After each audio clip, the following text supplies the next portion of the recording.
If you're anything like us, you're probably stuck on the couch this week.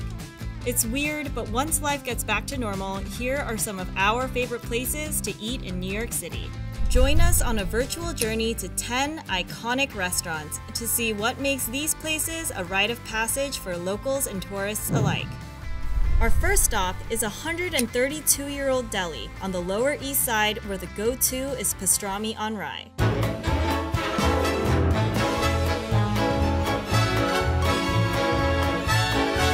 There's nothing more New York than a pastrami on rye. And no one does it better than Katz's.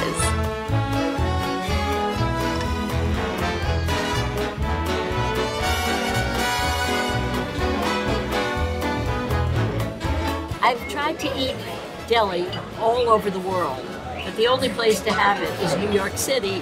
Had to have it at Katz's.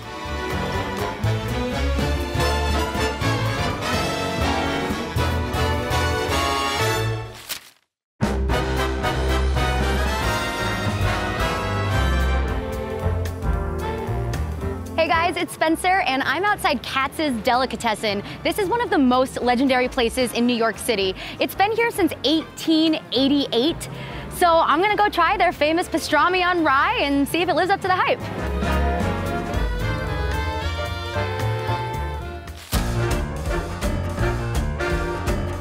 Katz's Delicatessen has been a New York institution for over 130 years.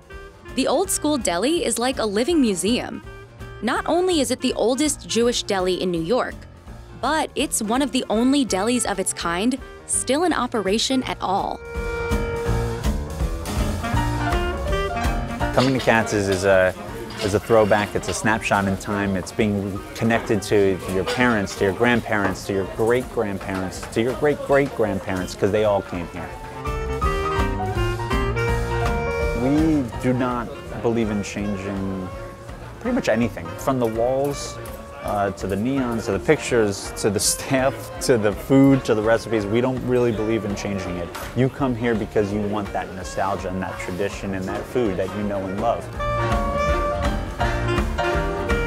Jewish deli food dates back to the late 19th and early 20th centuries, when waves of Eastern European Jews immigrated to New York's Lower East Side, bringing traditional Eastern European foods like cured meats and pickled vegetables along with them. Delis became a meeting ground where tradition blended with new American culture. At one time, kosher-style delis like Katz's were a dime a dozen. But thanks to things like gentrification and changing food trends, Katz's is the only one that's been able to survive the ages. Part of its success is due to exposure.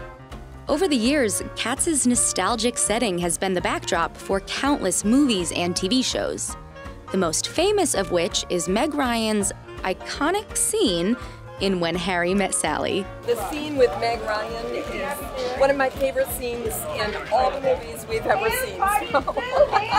Reenact it out, right? Oh, not right now. Oh, no. Yes! Yes! Yes! I'll have what she's having. Hollywood fame aside, Katz's success is also thanks to the fact that their food is really just that good. The menu has all the classics you'd expect from a Jewish deli, but most people show up for their legendary pastrami and corned beef.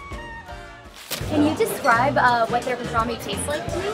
Heaven. It's the only place in the world to get a pastrami sandwich. I mean, I wouldn't have it anyplace else.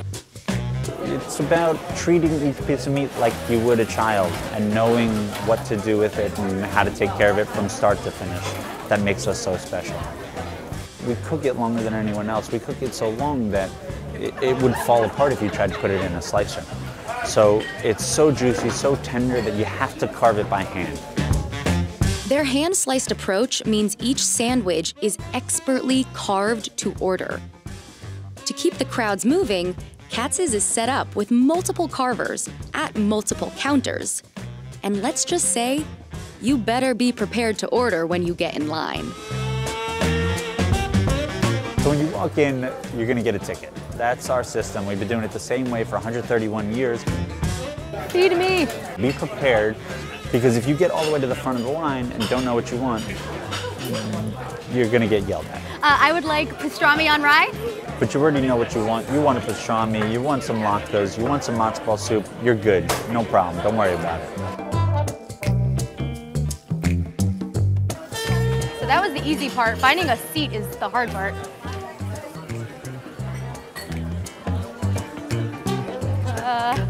I don't know. I might have to eat it standing up, which I would. So we have here the pastrami.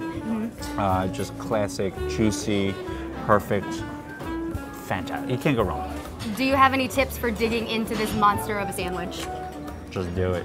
Just embrace it. Just go for it? Yeah. Cheers. Cheers. All right.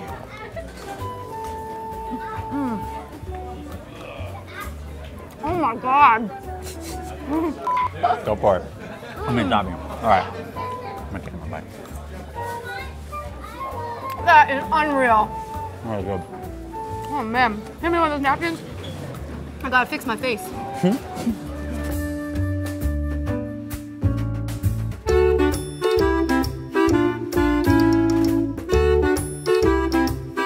So this is the juiciest pastrami I've ever had. Thank you. That's How is that possible? 131 years of practice. That's how it's possible. All right, there you go. Eating that sandwich was a religious experience. I'm talking mouth-watering perfection. Even still, it almost took a back seat to the actual experience of just being in that noisy, chaotic room, literally surrounded by Katz's history. Photos from everyone who's come before, and signs from a near-forgotten era. All of it a reminder that Katz's will always be here for you, just as it always has. Timeless, in a city barreling toward the future.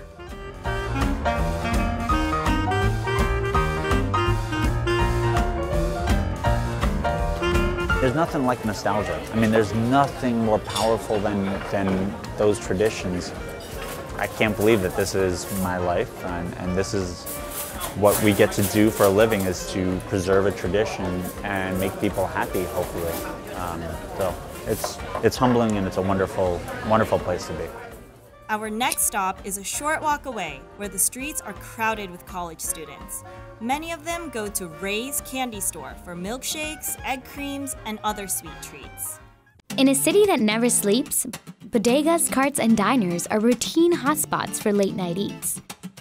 But one 24-hour joint in New York City stands out as a sacred site for all things junk food. And it's been there for decades. Its name? Ray's Candy Store. This is a staple of the Lower East Side. Like, this is an awesome place to just come after work, just grab an ice cream, or, on a cute date or something. It's like it never really changes. So it's kind of like this timepiece. It's almost like an oasis for people here. It holds the community together a bit.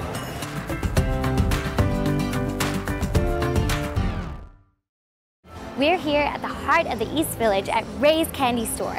Ask anyone in the neighborhood, if you haven't had Ray's for some late night munchies, then you're really missing out. Ray's serves deep fried Oreos, fries, soft serve, and ice cream. So we're gonna take a look inside, see how it's made, and meet the legendary Ray himself. Step into Ray's Candy Store and you instantly travel back to the 80s. The narrow shop is splattered with a collage of Ray's snacks, pictures with celebrities and friends, news clips of high praise, and of course, lots and lots of junk food. We sell everything. Cigarette, beer, fried Oreo, French fries, chicken, green card, anything you want. That's Asghar Kahraman, widely known in the neighborhood as Ray Alvarez. Ray came to the United States in 1963 after abandoning the Iranian Navy, jumping off a ship that was docked off of Virginia. Without any papers, Asghar adopted a Puerto Rican identity and worked odd jobs at restaurants until he scrambled enough money to buy a store. So since that, I am Ramon Alvarez. Ray's Candy Store has now been serving late-night munchies in the East Village for over 45 years. And Ray, who is now 86 years old, works the overnight shift, waking up at 4 in the afternoon to run his shop until the next morning. I work 7 days a week. I work from 4 o'clock afternoon till next morning. No day off, no vacation. At first, the candy store sold only egg creams, coffee, and French fries. But with the rise of rent prices each year, Ray added new items to the menu to make ends meet. I like to make things that people like. I enjoy when they are happy. That's my reward. But diversifying his menu wasn't enough. In 2010, Ray faced increasing pressure to close down his shop as rent tripled. Members of the local community stepped in and started a crowdfunding campaign to keep Ray's open. With an elevated social media presence and local financial support, Ray's candy store was saved. People came and they donate money. They helped me. Save the Ray. You know, every bar, they had a music, Save the Ray. People just want to come in and support, and they care about Ray, and they see that he cares about them, and he puts like real love into his food. Hershey, this is my favorite thing in the world, Hershey bar.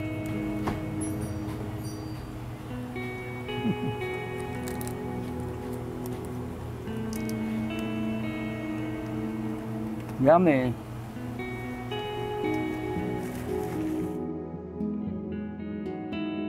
So the reason I actually came to Ray's is because Anthony Bourdain came to Ray's in one of his episodes, and that's why I'm here to try the egg cream. I've never had egg cream. I didn't know what it was, so it's my first time trying that. But yeah.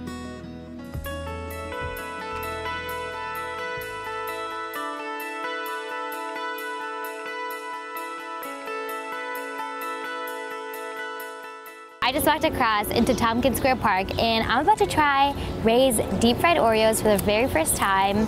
I'm really excited because I'm a big fan of Oreos and I've never had it deep fried, so let's just see how it is.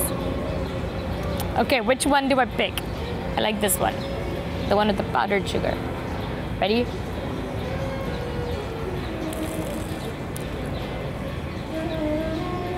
Oh my God.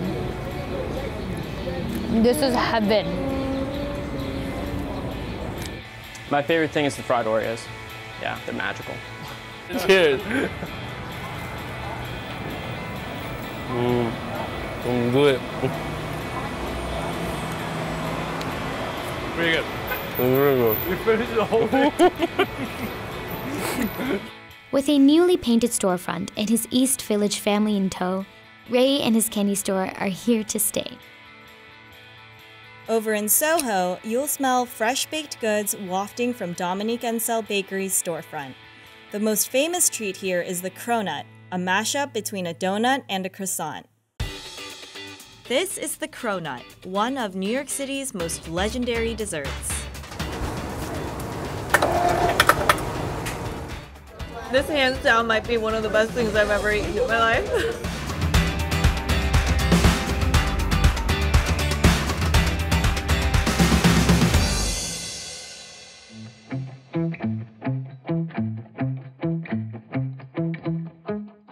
The donut croissant hybrid was created by world-renowned pastry chef Dominique Ansel in 2013.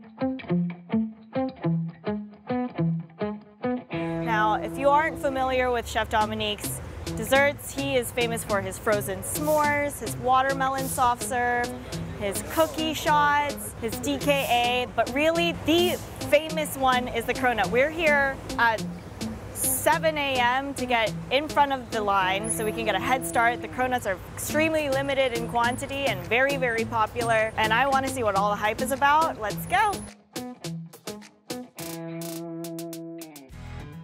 So when I first launched the cronut, it was in 2013 for Mother's Day, so in May. The team at Dominique Ansel Bakery wanted to create a donut-shaped dessert for the occasion, but didn't have any recipes for donuts. So, Chef Ansel made a laminated dough, similar to a croissant, to fit the bill.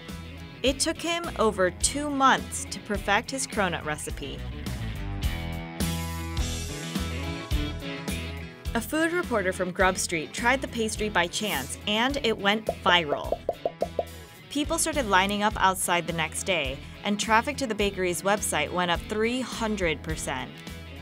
It's been 6 years now, and the cronut obsession still isn't over. First in line this morning. We really want to try the cronuts. We waited since 7 o'clock. 1 hour, yeah. We have to have the whole New York experience, and that's why we're getting a cronut today. So, what makes the cronut so iconic? First of all, it's limited in quantity. You're not guaranteed one, hence the lines. Every day by noon, all 500 to 600 of them are sold out. This is partly because making the cronut is such a painstaking process. It takes 3 days from start to finish. Chef Ansel finally revealed the home-cooked version of the recipe in his cookbook in 2014, and it proves just how much work goes into making them. The proofing and ganache are the most time-consuming parts. You're honestly better off just buying one.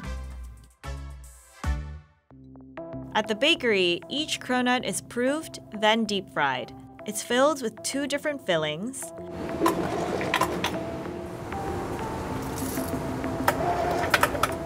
Then it's rolled in sugar and glazed.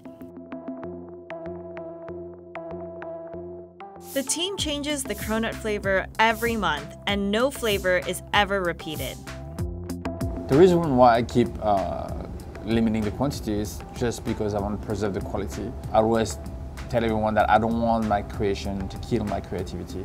When we visited in July, the cronut of the month was Meyer lemon and wildflower honey.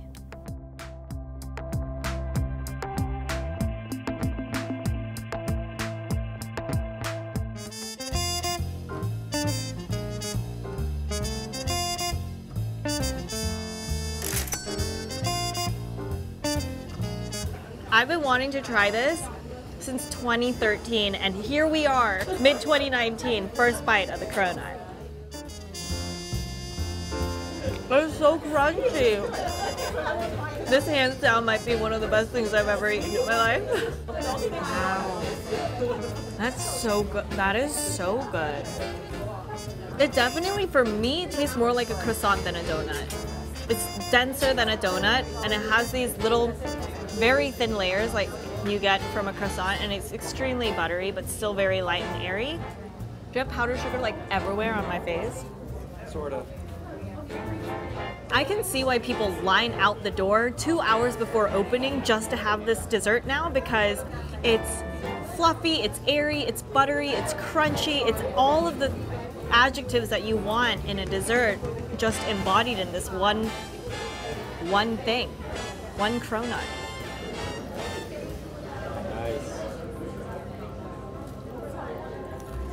It is messy though. This rightfully owns the title of the best dessert in New York City.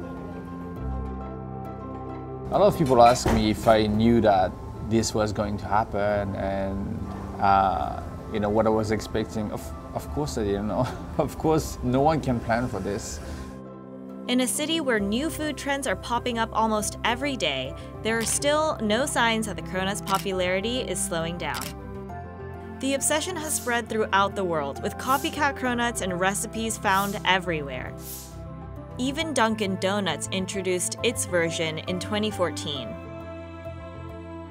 Imitation may be the best form of flattery, but the best place to get the cronut is where it all started, Dominique and Ansel Bakery in New York City. Mamoun's Falafel is considered the oldest falafel restaurant in the city. Since 1971, it's been a staple for Middle Eastern food, especially falafel and pita sandwiches. New Yorkers of all walks of life love a cheap, filling lunch of falafel, a deep-fried ball of mashed chickpeas, herbs, and spices. Today, you can get a falafel plate or sandwich at food carts and restaurants all over the city. But 50 years ago, there was only one spot in New York to try falafel, and that was Mamoun's. This is probably the best falafel I've had in New York. It's not easy to say, but it's true. We came here because we knew that our trip wouldn't be complete without having some falafels here. This is amazing.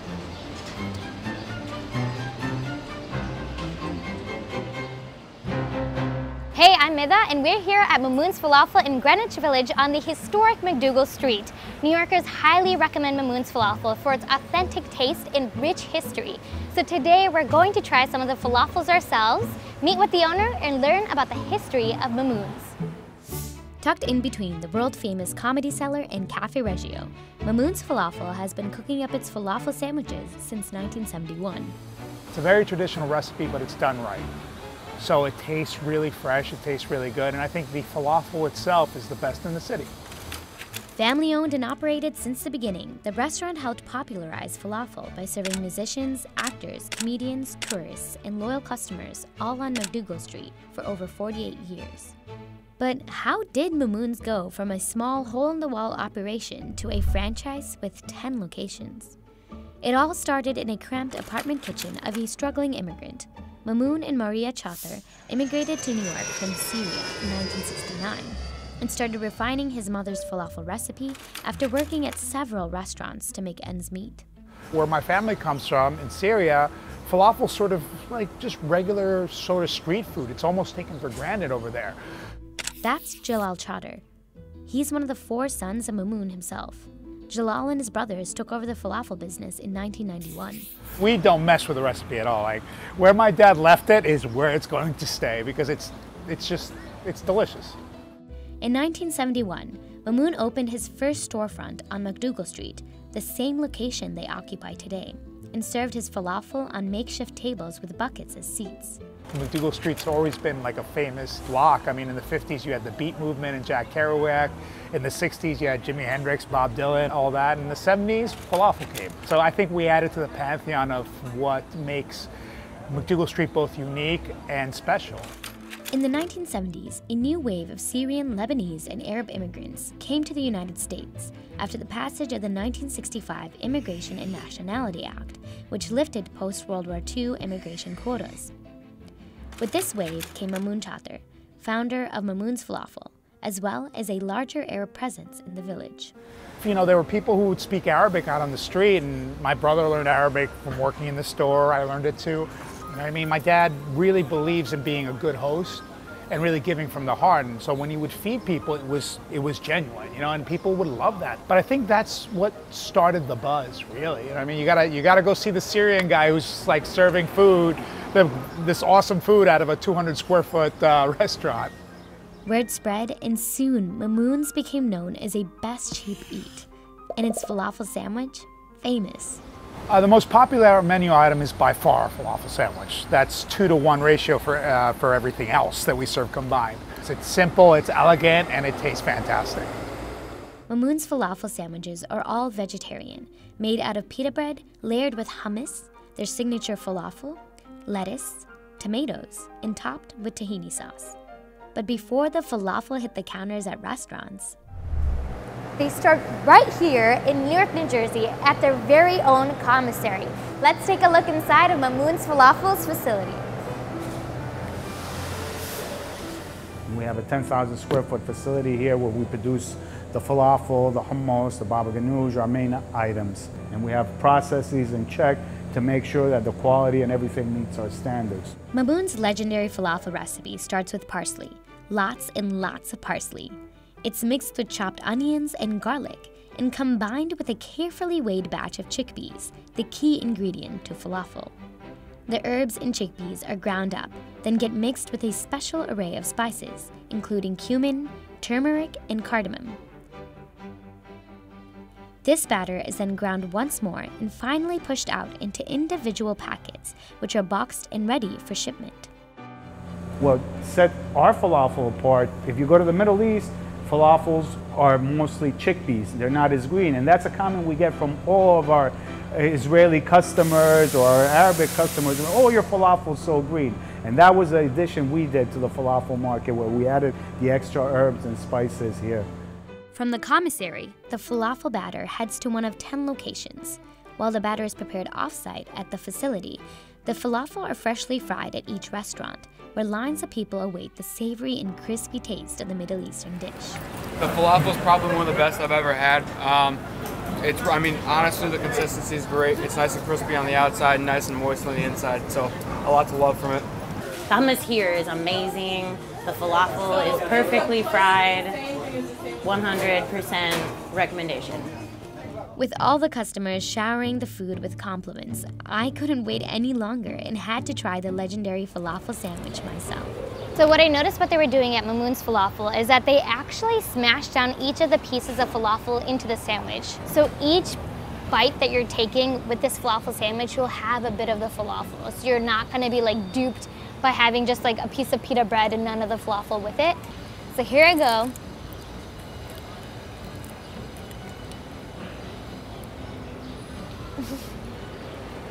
This is exactly what I wanted in a falafel sandwich.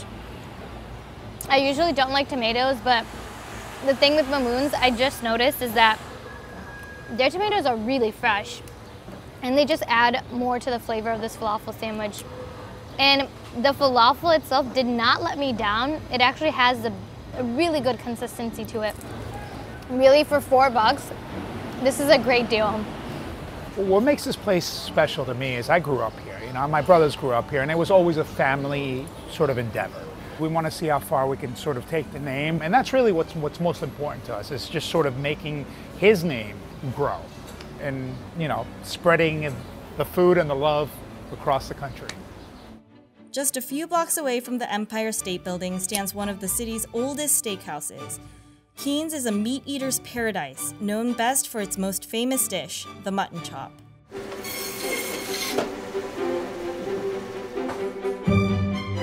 New York is home to plenty of notable steakhouses, but few can say they've served the likes of Teddy Roosevelt, Albert Einstein, and Babe Ruth.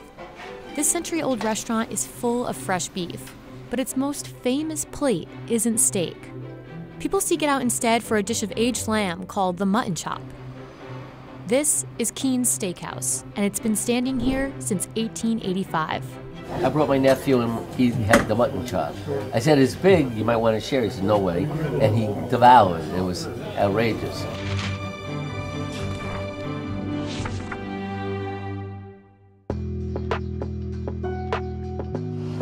We're in Midtown today, just a few blocks away from the Empire State Building, and we knew we had to head to Keen's Steakhouse for a few reasons. One, they're one of the oldest restaurants in New York. Two, they make these legendary mutton chops, which is this aged cut of lamb. And three, they have 90,000 pipes on the ceiling, but we'll get to that later. So let's go ahead inside and learn a little bit more about this historic chop house. Keen's English Chop House originally spawned from the Lambs Club, a theater group dating back to the 1870s that still exists today. The restaurant became a meeting place for actors, playwrights, and publishers, and the go-to spot for a quality mutton chop. Mutton chops used to be a popular meal in American restaurants in the 1800s, inspired by menus at English chop houses in Europe. It's said that American soldiers ate mutton chops often during World War II, but had grown tired of the meat and its musky flavor upon returning to the US. So mutton fell out of favor, but Keen's continued serving it, and built a reputation as one of the only places to make the plate and do it well. In 1935, the Chop House had served its 1 millionth mutton chop. Why do you think the mutton chop in particular, though, became so synonymous with this restaurant? Well, I think that people also like to try something that's unique and that it's become a signature dish here because you don't see it on every menu. And so when they come, they try it, you know, and say, okay, that's great. And I can't even believe the size of it when it's put in front of them. Each mutton chop is made up of a sheep's loins, tenderloins, and belly flap, and weighs about 1.5 pounds. It's just seasoned with salt and popped into the broiler for each side to brown, allowing the natural sugars in the meat to caramelize. And about how many orders of these mutton chops do you guys do in a day or a week? In a day, maybe 70, 80. In a week, hundreds and hundreds. Chef Billy Rogers says customers who enjoy lamb will likely enjoy mutton too. Would you describe this as a gamier meat or a gamier flavor? You know, if you like lamb, you're going to love this. It is a cross-cut saddle of mature lamb or sheep. It's about a year plus in age. That's what makes it mutton as opposed to lamb.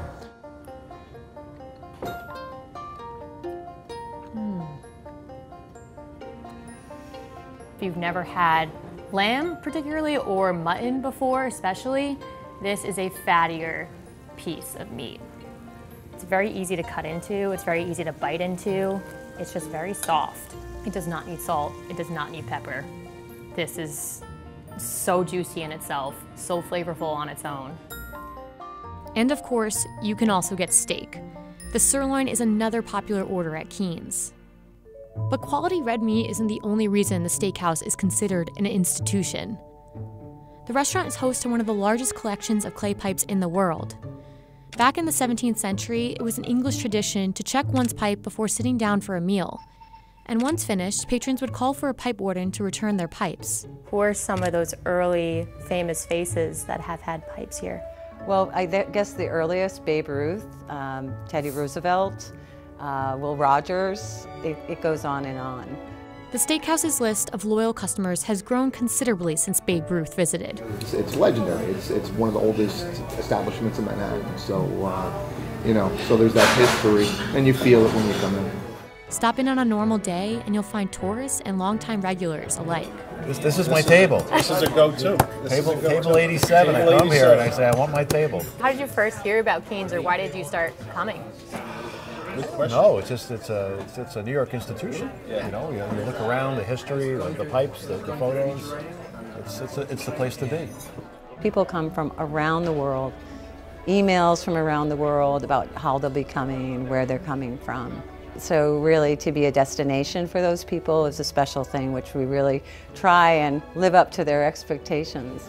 If you see everything, all of the photographs on the walls, you could just go back in time and realize that where you're sitting, where you're dining, where you're having a beautiful glass of wine is where so many decades of so many people have had the pleasure of enjoying it. Street food is an undeniable part of New York's eating scene. And while hot dogs are one of the most common cheap eats you can find, Papaya King stands out as the first place to bring the tropical juice and Frankfurter combo to Manhattan. Hot dogs are as true to New York as bagels, pizza, and pastrami on rye. But only one spot has been serving their franks with tropical drinks since 1932. The winning combo has spawned many imitators over the years, but tourists, celebrities, and loyal customers still seek out the original. This is Papaya King. I've been coming in here since I was maybe 9, 10 years old, and I'm 69 now. But this place has always been tops, and everybody that's from this area or from New York knows about Papaya King.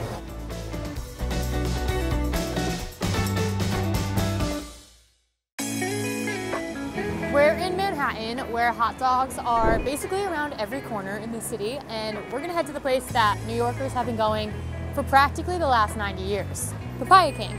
But before they were selling hot dogs, they were selling something much different, so let's go find out. Papaya King's hot dogs have been called arguably the best hot dog in New York City by food icon Anthony Bourdain. For me, there's nothing better than a Papaya King to tamp it all down, send me off into the arms of Morpheus properly. It's the gold standard. And praise for the restaurant has led many imitators across the city to serve a similar tropical drink and hot dog combo. But contrary to popular belief, these lookalikes have no connection to Papaya King. The biggest misconception in New York City, and I deal with it every single day of my life, is that, oh, you're on 72nd Street. Oh, you're on 14th Street and 1st Avenue. This is the original Papaya King. A lot of the younger generation has no idea, no clue which is which. They think it's all the same. But I guarantee you, when you go to these other places, totally different product. Before Papaya King became a destination for hot dogs, it wasn't Papaya King at all. It started as a juice bar called Hawaiian Tropical Drinks, opened by Greek immigrant Gus Poulos. He stumbled upon the most unbelievable melon in the world, the papaya melon, on vacation in Cuba. Came back from Cuba, he said, oh my God, I have to open up something in New York City that I could use the papaya fruit. So Hawaiian Tropical Drinks was born. We are the first juice bar in America. So all these other guys came 65 years after us. But 2 years later, a customer walked in wanting more. 1934, a customer came into the store and said, what do you have for lunch? I'm starving. He's like, well, I brought some Frankfurters from home. The guy's like, I'll take them. And the rest is history. So in 1963, It was renamed Papaya King. No longer Hawaiian tropical drinks, and they focused more on the combination of salty, sweet, and fresh fruit. So it's kind of like the devil and the angel in the same location. Hot dogs are delivered each morning at 6 from a local factory. Papaya King employees wearing bright yellow shirts, undoubtedly made to match the shop's signature neon sign, ready themselves for the lunch rush. On an average Monday through Wednesday, we go through 250 to 300 pounds of hot dogs a day. All right, it's 10 to a pound, so 3,000 hot dogs a day. On the weekends, we go anywhere from 4,000 hot dogs a day to 4,700 hot dogs a day. A day. Ooh, thank you. No, that's okay. Thank you. Wayne says the most popular order is the original combo: 2 hot dogs with relish, sauerkraut, or New York onion sauce, and a papaya drink. Honestly, from the moment I opened that box, I could smell the vinegar from this sauce, and I'm really excited. That makes me more excited to try it. It's a snappy hot dog, for sure.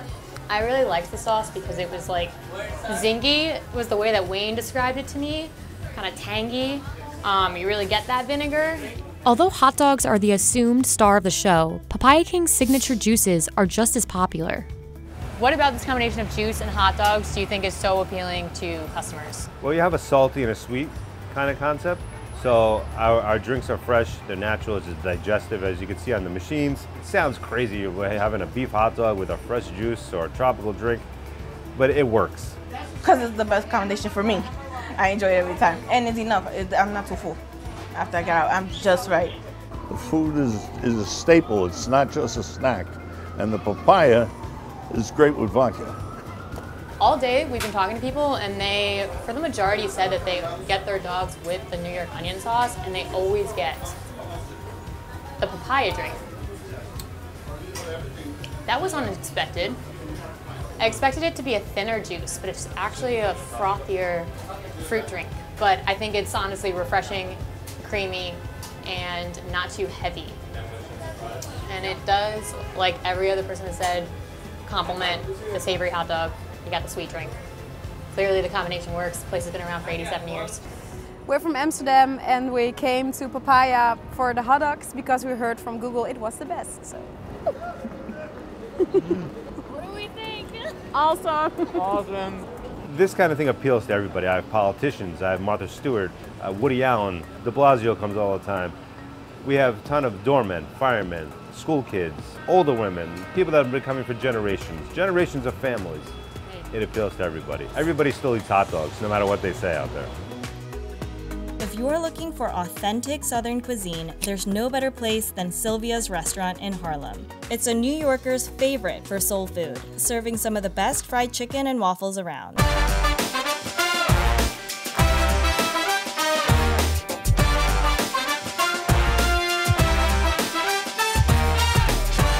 When you're in New York City and you're craving soul food, you head to Harlem. And anyone that grew up in this neighborhood knows that Sylvia's is the place to get it. Hey guys, we're in Harlem about to try some of the most legendary soul food in New York City, Sylvia's, and we're even gonna see how they make it, so let's dig in. From ribs and collard greens to chicken and waffles, Sylvia's has been dishing out Southern comfort food for 57 years. And people love it. I love the fried chicken. 7 days a week, locals, tourists, and even celebrities crowd around these famous tables. Like our barbecue ribs and our pork chops. Big fan. Whoopi, hands down. She loves it. Press rock, candy yams, macaroni and cheese. Everyone loves our cornbread, from the Clintons to President Obama. The list goes on. Jennifer Lopez, Nelson Mandela, Muhammad Ali, Beyonce. So what's the secret to almost 6 decades of Sylvia's success? Sylvia herself. She was the mother of Harlem. She was the perfect mixture of best friend, confidant, cheerleader, grandma, mentor. Everything just rolled into one beautiful, beautiful chocolatey package. Sylvia is like, she's Mama Harlem. Queen of Harlem, and coming in here was always like going home. Originally from South Carolina, Sylvia Woods moved to Harlem in 1944 and got a job working as a waitress at Johnson's Luncheonette. 18 years later, Johnson offered to sell the restaurant to Sylvia. With a loan from her mother, she opened Sylvia's restaurant in 1962. Sylvia passed away in 2012, entrusting her family with her tradition of persistent hospitality and love cooked into every bite. Today, Sylvia's children and grandchildren run the restaurant. This is her grandson Marcus, one of the chefs dishing out Sylvia's original recipes. I asked him to show me how it's done, starting with one of my favorite dishes.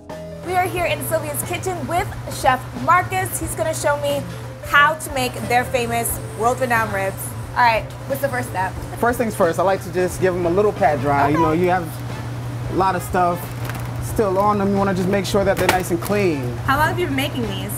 My whole life, honestly. As long as I can remember, I've been trying to help season food with my grandmother. Gotcha. You want to make sure you rub it like you're putting lotion on a baby. You want it to get in each little crevice, all right? Okay. All right, I'm gonna lotion the baby now. Yes, absolutely. Treat it like it's yours. That's really the love. That's how you really get involved with your food and really make it a love type of thing. That's very intimate. The ribs then go into a brine of water, vinegar, and some secret ingredients for 4.5 hours. Then they're baked. Next up, Sylvia's most popular dish, the chicken and waffles. Is this your grandmother's recipe? Yes, this is her recipe. That's all her. I mean, everything down to how you seasoned it, we all learned from her. Each chicken breast is seasoned and drenched in flour by hand. Excess flour is knocked off, and then it hits the fryer for about 7 to 10 minutes. Those pieces come out crispy, golden brown, perfect for topping on waffles. Everyone that's coming in is like ordering chicken and waffles. We cannot fry the chicken fast enough. The poor waffle machines are just like constantly, like if they had a voice, they're just screaming like, oh my God, leave me alone. Sylvia's is also known for their collard greens, a Janet Jackson favorite. To get rid of the pesky sand or grit that the greens grow in, they have to be washed multiple times. Finally, they're cooked in the same big pot Sylvia's has been using for almost 60 years. But no meal is complete without a side of their 4-cheese mac and cheese and their classic cornbread. Now that I've played my part in serving up a little Sylvia's love, I had to go eat. This looks incredible. I'm getting so many flavors just in my nose without even tasting it right now, and I just literally smell the love coming off of this plate. The ribs are what's grabbing me right now. The meat is completely fall off the bone tender, and even though they were cooked 3 times, they're still so incredibly juicy, which is astounding to me. I just need another napkin. I need the whole stack of napkins. Soul food isn't meant to eat daintily. You gotta go for it. The ribs were phenomenal, and that chicken had me singing. So crispy, so juicy, and stacked on top of a thick waffle. It's been great. It's still gonna be great, and I mean, I guess you guys can leave. You probably don't want to see what I'm about to do to all this food right now. See ya. The last time I came to Sylvia's, I was 10 years old, but the flavors haven't changed. The energy and the comfort inside hasn't gone anywhere. And even as Harlem keeps changing around it, I'm confident that with some damn good food and a whole lot of love, this restaurant will continue to be an anchor for the community. And Sylvia, forever the queen of soul food. Over in Brooklyn, Peter Luger is the pinnacle of steakhouses. Another century-old location, the restaurant is famous for its porterhouse cut. In New York City's rapidly changing landscape, few restaurants can stand the test of time. So how has this legendary steakhouse survived for over 130 years? Hey guys, it's Spencer, and we are here at Peter Luger Steakhouse in Brooklyn, New York. If you're looking for the quintessential, old-school New York City steakhouse experience, this is the spot.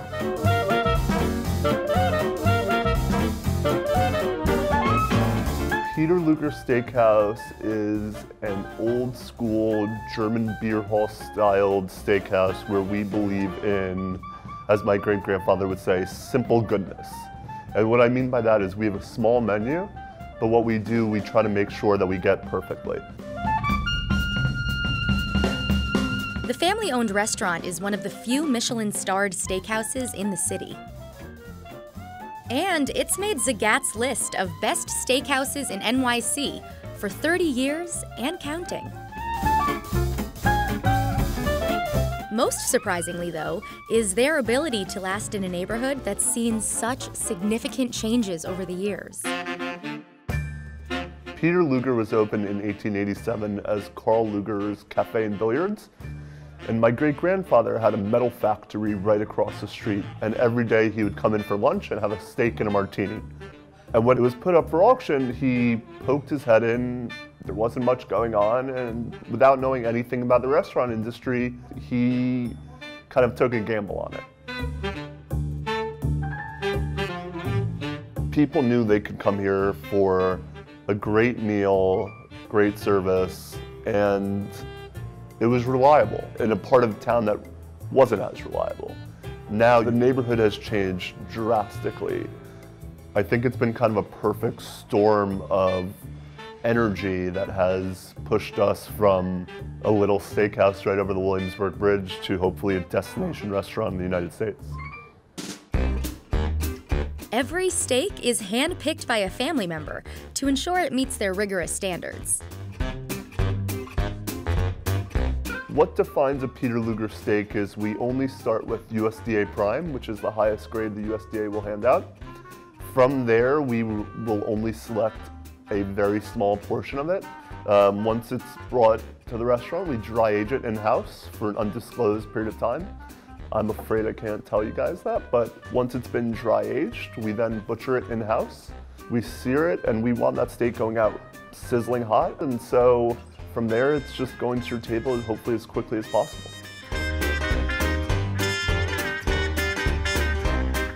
The plate comes out boiling hot, and it's actually still cooking when you get it. It's just fantastic.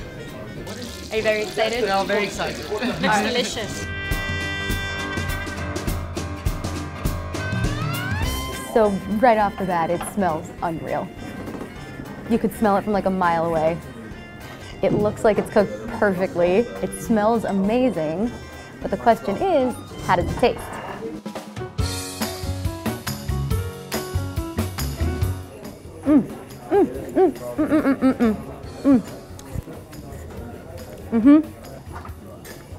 That is incredibly tender.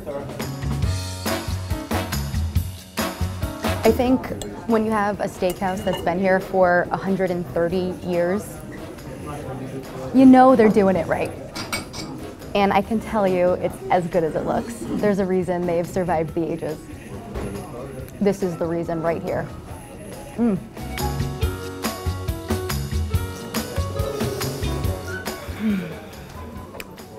Cheers. The meal is finished with one of their classic desserts, served alongside a heaping bowl of homemade schlag, followed by some official Peter Luger Steakhouse chocolate gold coins. People have just so come to expect that if we don't have that, it's not the Peter Luger experience.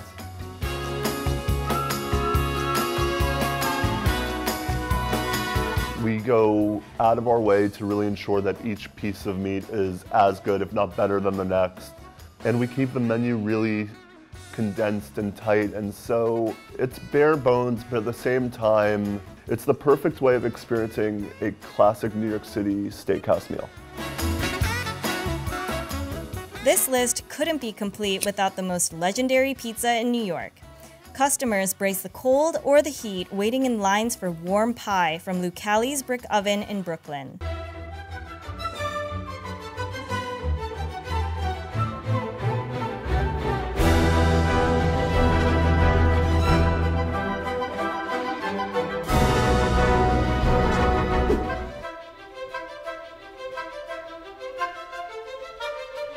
If I could only eat from one pizza place for the rest of my life, I think I would have to say it would be Lucali.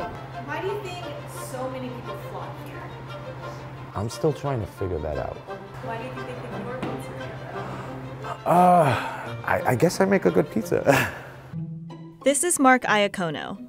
He opened Lucali in 2006. Since then, pizza fans from all over the world have been flocking to his restaurant, even some celebrities. What do you think is the best pizza in Brooklyn? This is something people talk about a lot. Lucali's by far. Lucali's, okay. Every afternoon at 5 p.m., hopeful diners wait in line anywhere from 2 to 4 hours to put their names down on the list for the night. They start taking names at 5, they finish around 5:45, and that's it, we're booked. It's definitely worth the wait. It's definitely worth getting there at 4:30, even if you're not going to eat until 7:30. We got here at 4. My buddy Riley planned the strategy out and said you got to get here at 4, put your name in at 5, and so we waited about an hour more or less. We don't have a reservation policy. We're a really small restaurant. We only have 10 tables. We're open 4 hours a night. You know, it has to be, you know, one person gets up, the next person has to be waiting to sit down. So what makes Mark's Pizza so legendary? No, I had no culinary experience. It wound up being that, like, I figured it out as I went along. Like I said, I had zero experience. You know, I really didn't know the science behind it. I didn't understand, like, yeast and how it worked and the effects it had on the dough and the proofing times. Mark figured out how to make a delicious pizza, and the restaurant's history is just as rich as his food. I was born and raised here. I still live here. I lived here my whole life. And, you know, the pizzeria we stand in today was an old candy store that I grew up in, that my dad would bring me and my brothers here, Louis' Candy Store. After Louis passed away, his wife Rosemary put the place up for rent. At the spur of the moment, Mark decided to sign the lease. Since opening, Lucali gradually built a strong base of fans. The first time that I went to Lucali was probably about 7 years ago, so I've been eating pizza there ever since. And I heard about it through word of mouth, just people saying, like, you've got to try this pizza, it's the best that you will have in Brooklyn. Well, we don't have much, you know, it's just pizza and calzone. You know, joking around, you know, we're always, you know, goofing with the customers. Pizza and calzone, leave him alone. That's all he makes. To get a better idea of what makes Lucali pizza so great, I had to step into the kitchen and learn how Mark makes his pizza. Jesus, my pizza making skills are so subpar. You gonna roll dough? I'll do whatever you want me to do. You want a lot of flour, and you want to kind of start almost from the center and roll out. Is there a reason why you use a wine bottle instead of a rolling pin? Yes, because I don't know how to make pizza. As I mentioned earlier, I never made pizza before, and it was the very beginning. I was probably open a week. And I screwed the dough up. People were screaming at me, they wanted their pizza. I was really slow at the time. I didn't understand. I was like, why won't it stretch? So I called my brother, I was like, who lives right around the block, and I was like, bring me grandma's rolling pin, hurry up. And he just took forever, so I just grabbed a wine bottle and just started rolling it out with a wine bottle. And it just stuck. Does it do anything for the taste? Yeah, the pies do come out a lot crispier. Sorry, I have the upper arm strength Put of some a muscle child. into it. Don't put too much thought into it. I think that See, is it's my coming perfect. Okay. You're doing a great job. And then like spread your hands, hold it up, see what you got. Perfect, you're done. Look, you stretched the perfect dough. You make it look so easy. I need thousands of these things. So drop it right in the center. The whole thing. Okay, now with the bottom, you want to just make, go ahead, grab it. You're going to do a little circle and just let the, like, you know, like you're making a spiral. Push it out. Yeah? After working here a month, your forearms will be like Popeye. Yeah, I can't relate. The only working out I do is Eating. Yes. And we just dollop it everywhere? Well, yeah, you're not slam dunking basketball. It's a gingerly place it down. Yeah, just throw it on. That's it, you're done. You did an amazing job. You're so kind. No, you really did. You know you did. Yeah, I think it's an even distribution. After that, the pizza goes into the oven and is topped with Parmigiano Reggiano and fresh basil. People have been coming here, and I think because it's so hard to get in here, they have the pizza, and they don't want to waste the experience on a calzone, and like, I'll send the calzone over. They don't order the pizza anymore. Now they just order the calzone. So we're gonna do a calzone? Mm-hmm. What's the best way to order the calzone? Calzone, a little garlic, and we make a hot pepper sauce that you can put on top.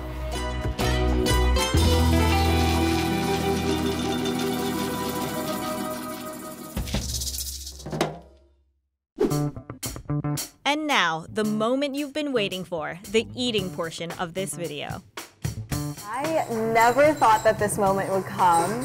I have tried coming into Lucali's so many times, and I just haven't nailed the tactic yet. I think I need to come a little early, and to have the pizza made by Mark himself is just almost too good to be true. This is everything that I want in a pizza.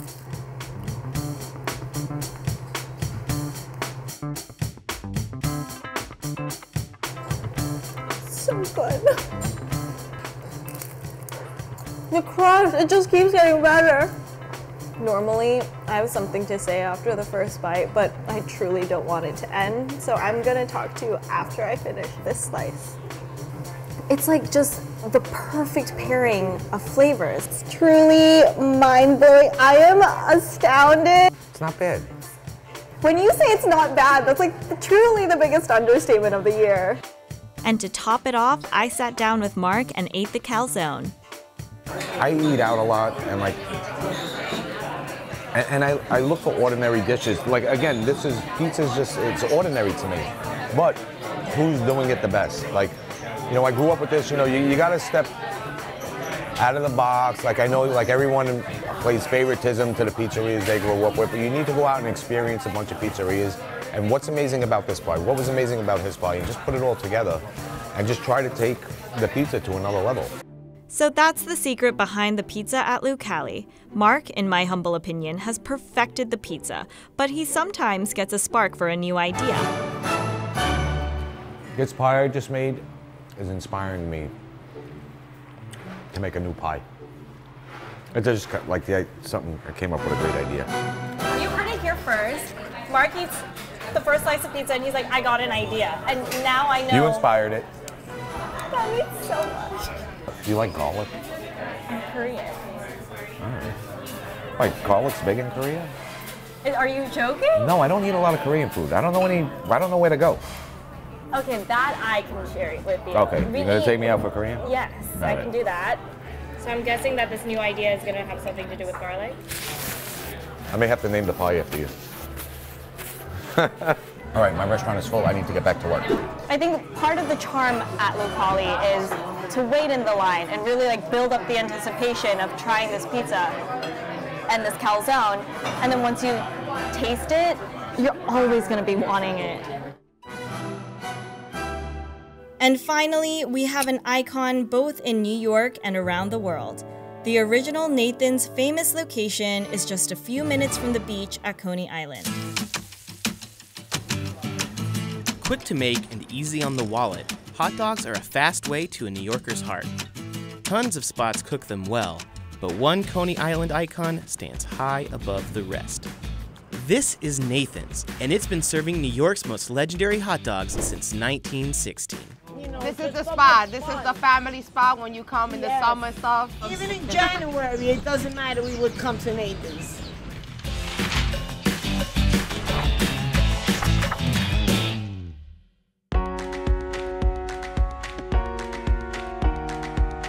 We're here on Coney Island to visit Nathan's famous hot dogs. Now I'm super excited because I'm a bit of a hot dog enthusiast. I even have a super cool hot dog tattoo. Now we're here in the off season, which personally for me is my favorite time to come to Coney Island, because hopefully it'll be a little bit less crowded and we can get an awesome sneak peek at what makes Nathan's so famous. Nathan's is iconic, if not the most iconic hot dog in America, if not the world. And one of the most recognizable things about Nathan's is the hot dog eating contest on the 4th of July. That's correct. How did that get started? Well, it's a funny story. You know, he wanted to publicize Nathan's. So you didn't have TV and radio in those days, in 1916. So he had to come up with a gimmick, and Nathan's was pretty smart. So he says, you know what, I'm going to conduct a hot dog eating contest right in front of the store. So as people were walking by, he'd say, how many hot dogs can you eat? It was like a dozen people, and then they would eat, if they ate 12 hot dogs, it was a lot. 3, 2, 1, go! Today, crowds pack together closely in the peak heat of summer to see competitors like Joey Chestnut funnel 74 hot dogs in 10 minutes. But before Nathan's won over Coney Islanders, there was another go-to place for fresh franks. Legend has it that Feltman's, opened by German immigrant Charles Feltman, was the first to introduce the cheap beat to Coney Island in 1867. But about 50 years later, one of Feltman's employees found a way to do it better.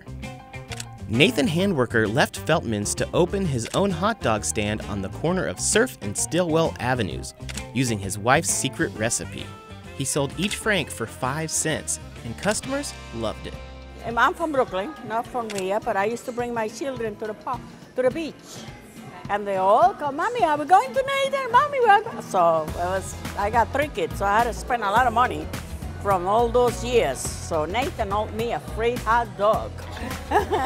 Now, on a good day in the summer, Yes, how sir. many hot dogs do you think you guys are selling? We sell anywhere between 4,000 to 10,000 hot dogs. In one day? In one day. Wow.